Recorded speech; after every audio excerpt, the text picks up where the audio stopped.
Assalamualaikum warahmatullahi wabarakatuh. Selamat pagi, salam sejahtera bagi kita semua.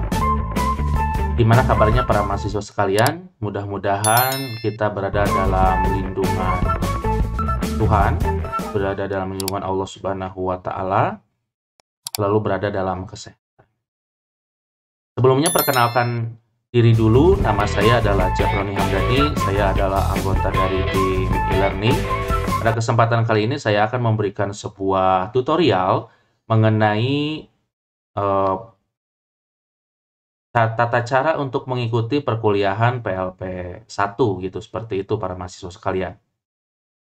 Seperti biasa, silakan para mahasiswa sekalian untuk mengakses e-learning FKIP Unpas di alamat e-learning.fkip.unpas.id.ac.id. Silakan, nanti akan ada tampilan seperti ini, seperti biasa. Kemudian silakan ketikkan username dan password dari para mahasiswa sekalian, kemudian klik login.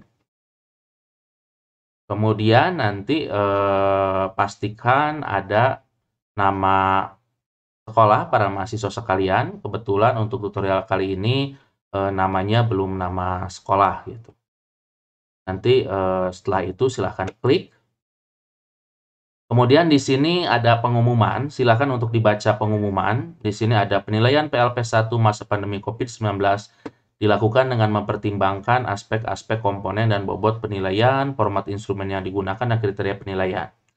Nah, penjelasan mengenai hal tersebut tampak pada uraian berikut. Komponen dan bobot penilaian PLP 1. Kemudian ini kehadiran di kampus dan tempat observasi, nanti ini akan dilakukan dalam bentuk kehadiran yang nanti akan dijelaskan, laporan pelaksanaan, dan ujian lisan. Kemudian ada format instrumen penilaian disediakan, itu terlampir. Kemudian penilaian dilakukan oleh dosen pembimbing PLP 1 sesuai dengan komponen dan bobot penilaian yang ditentukan. Kemudian batas lulus atau passing grade PLP 1 paling rendah nilainya B atau 2,75 dalam skala 0 sampai 4.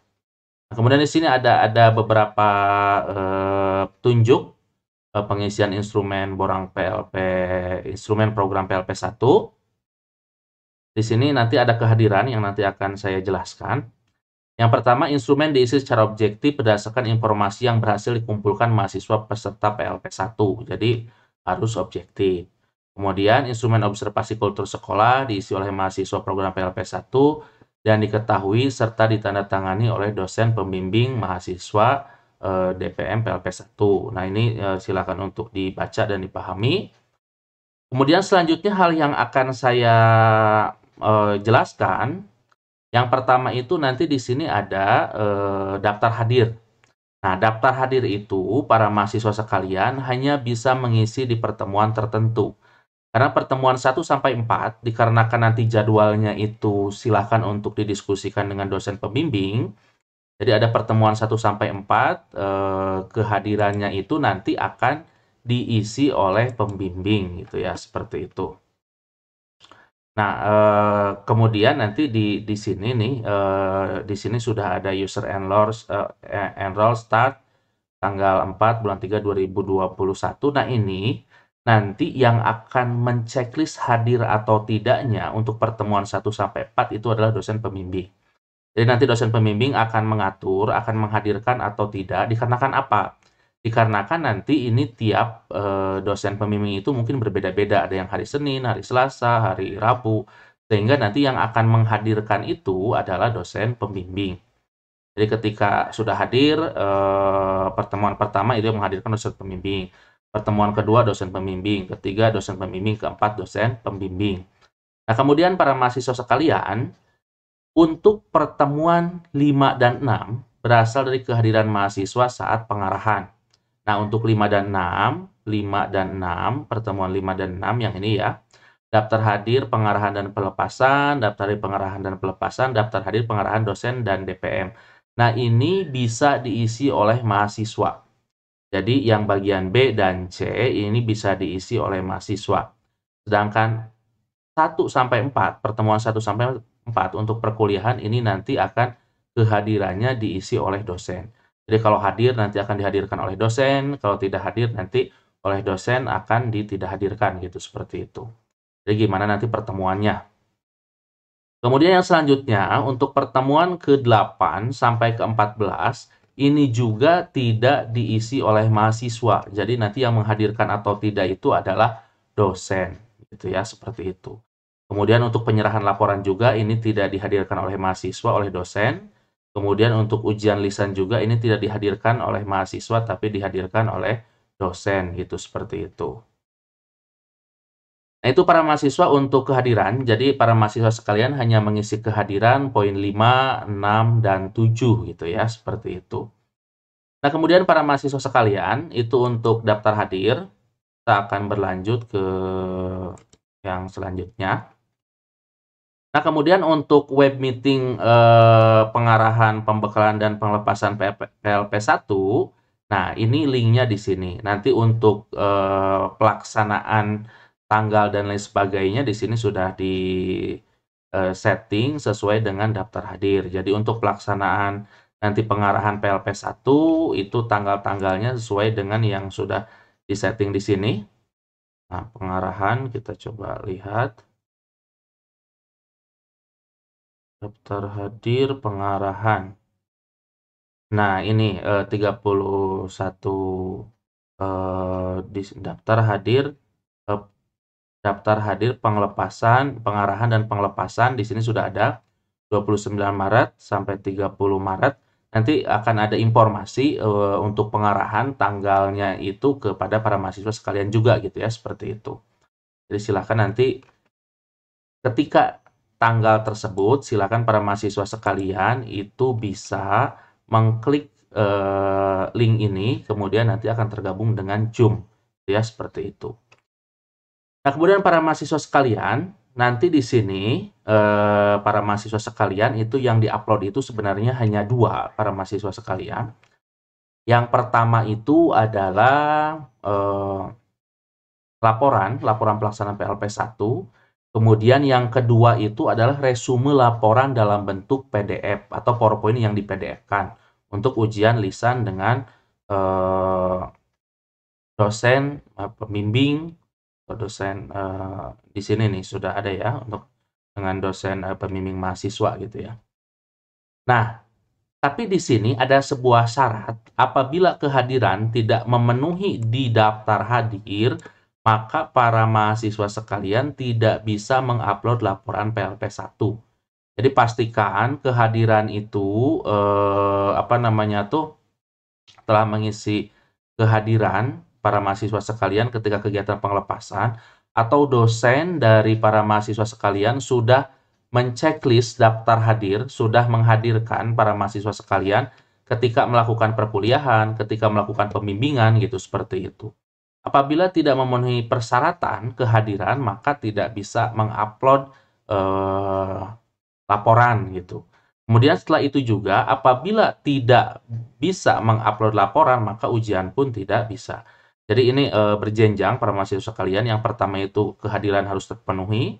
Ketika kehadiran sudah terpenuhi, baru bisa mengupload laporan. Kemudian setelah bisa mengupload laporan, baru bisa mengikuti ujian.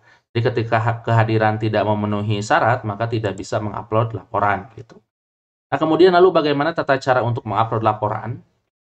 Karena di sini ada syarat untuk daftar hadir dan daftar hadir ini belum terpenuhi, maka ini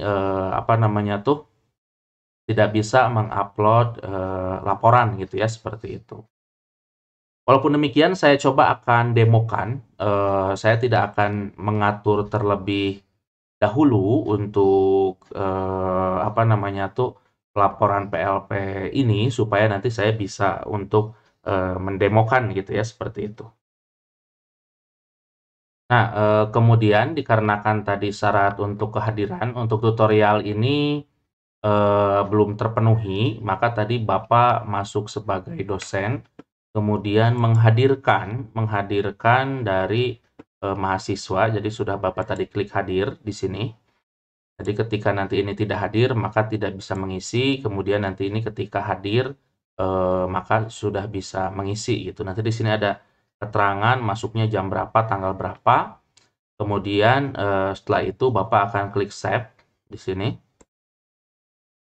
Nah, kemudian setelah diklik save, nanti ketika kita masuk sebagai mahasiswa, karena kehadirannya sudah diinputkan dan sudah memenuhi dari apa namanya tuh dari banyaknya kehadiran yang seharusnya, maka sekarang sudah bisa mengupload laporan.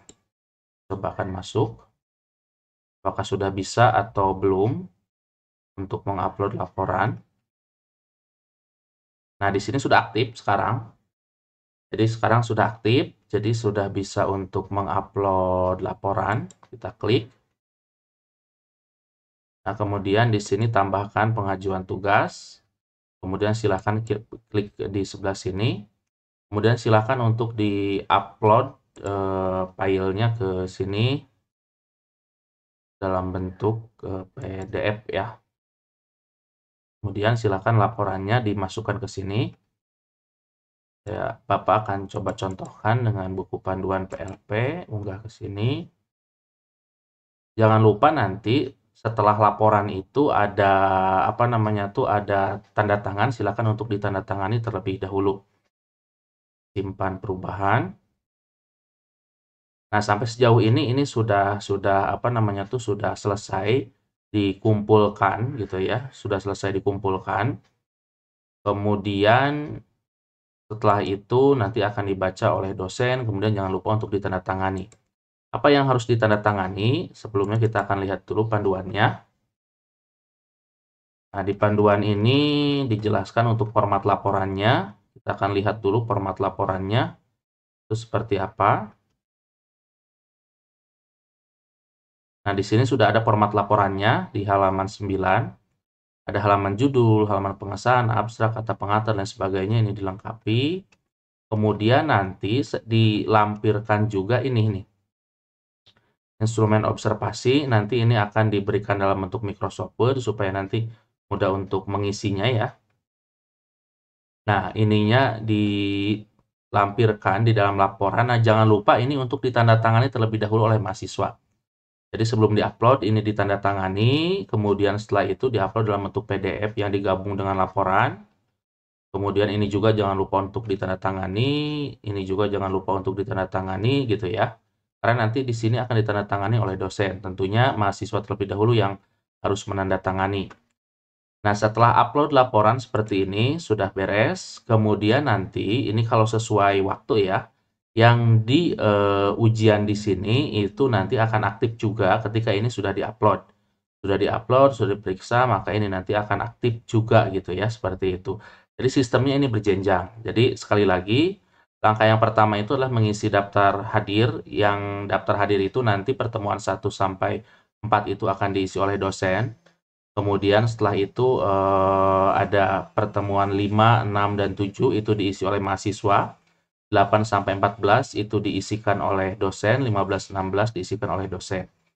Nanti ketika sampai ke pertemuan yang 14 nih ya, ke pertemuan 14, itu nanti kalau kehadiran kurang sesuai dengan yang ditentukan, maka ini tidak akan aktif gitu. Jadi ini tidak akan aktif sehingga tidak bisa mengupload.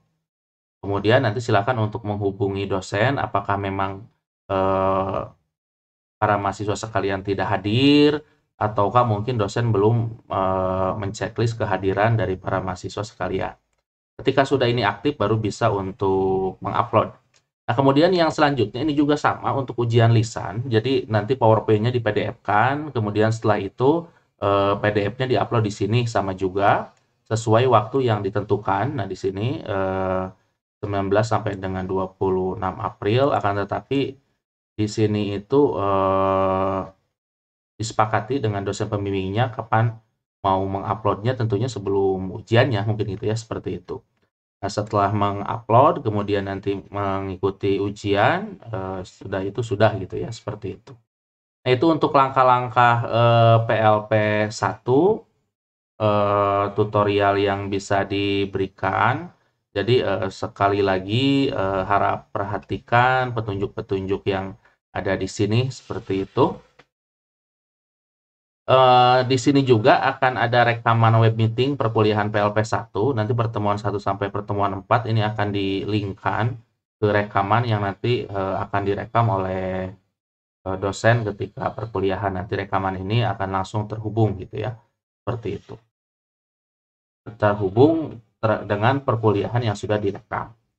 Mungkin itu saja yang bisa saya kemukakan. Nanti kalau ada apa-apa silahkan bisa menghubungi dosen pembimbingnya gitu ya, seperti itu. Kemudian harap lakukan dan perhatikan tutorial yang diberikan ini gitu ya, seperti itu. Mungkin itu saja yang dapat saya berikan. Mohon maaf apabila ada kata-kata yang salah. Akhirul kalam, usikum wa nafsi bitaqullah, fataqullaha lalakum tatakun, wa bil akhir taufiq wal hidayah. Wassalamualaikum warahmatullahi wabarakatuh.